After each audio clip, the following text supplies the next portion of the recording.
Una guys ay pumunta tayo sa Google at i-type natin ang www National Police Clearance. Then ito ang lalabas. I-click natin ang register at ito naman ang lalabas.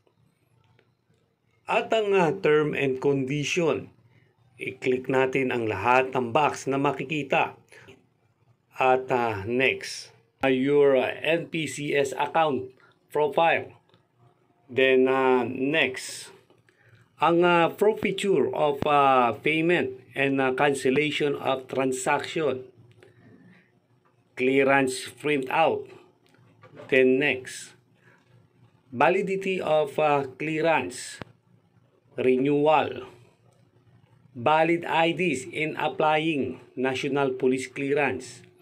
Then I agree. Then mag-fill up ng new applicant registration na makikita sa baba ang mga sasagutan.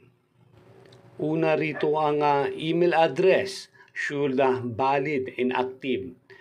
Plus gagawa ka ng password niya at confirm password.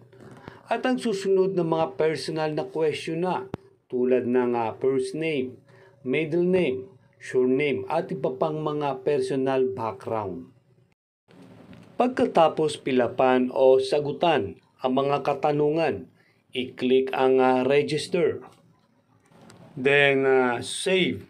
Susunod na ang applying clearance. Sign in your email address, then password. Pagkatapos ilagay ang email at password, i-click ang sign in. Lalabas ang applicant profile mo.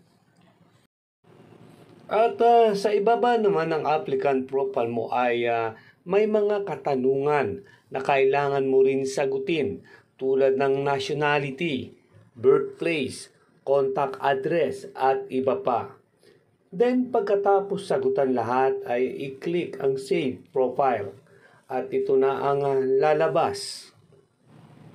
Ang applicant profile. Sa ibaba nito ang pagpipilian ay ang edit profile, clearance application, transaction at clearance certification. I-click ang clearance application at ito ang susunod, ang select appointment.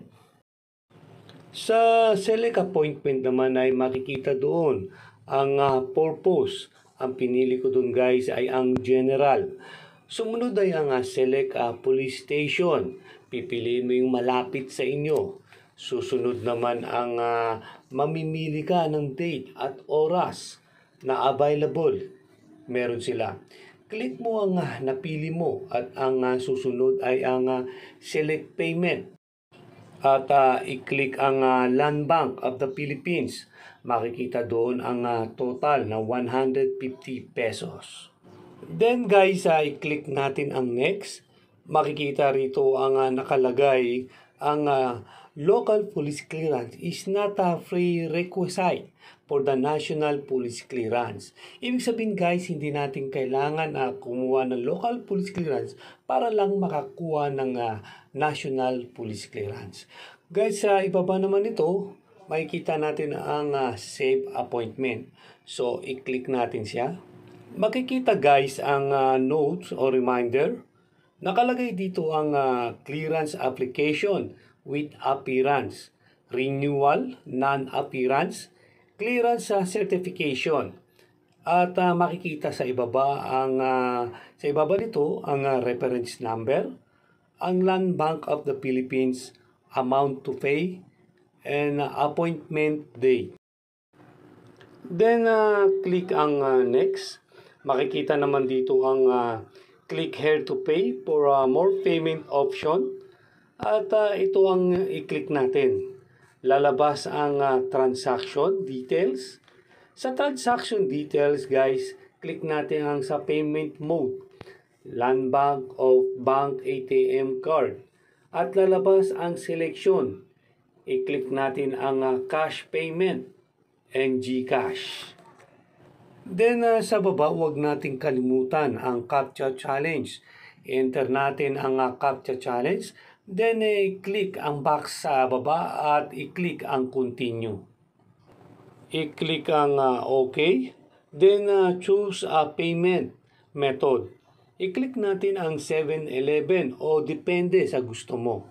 Lalabas ang 150 pesos amount at ang convenience fee nito na 30 pesos. So, ang total ay 180 pesos. Then, proceed. At ito na ang mga susunod. Sa huli guys, lalabas ang reference number nito, maging ang QR code. Alin man sa dalawa pwede mong ipakita sa cashier ng 7-Eleven. Maraming salamat po sa panonood. God bless.